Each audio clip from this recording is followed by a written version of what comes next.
Supreme court से आपको update दे दें कि पनामा लीक्स केस की समाअत मुलतवी कर दी गई है। सुप्रीम कोर्ट ने समाअत जुमेरात तक के लिए मुलतवी कर दी है। आज अहम कार्रवाई हुई है और इसमें जो सबूत हैं उनके हवाले से भी रिमार्क सामने आए हैं और इसके साथ साथ मजीद भी केस पर पेशरफ्त हुई है।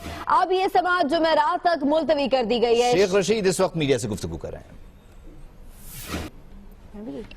मुंतकिल हो गई है और अदालत में उन्होंने कहा कि कतर के सरबराह ने इनके वालिद को पैसे दिए थे और आज कतर की हाईनेस को ले आए हैं।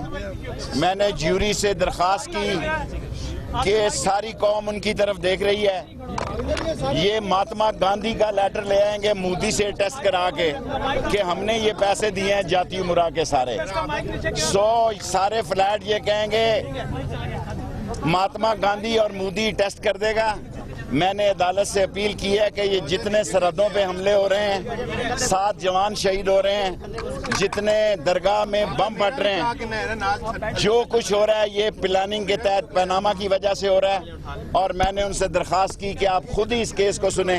उन्होंने कहा परसों फैसला करेंगे कि जुडिशल कमीशन बनाना है या हमने सुनना है।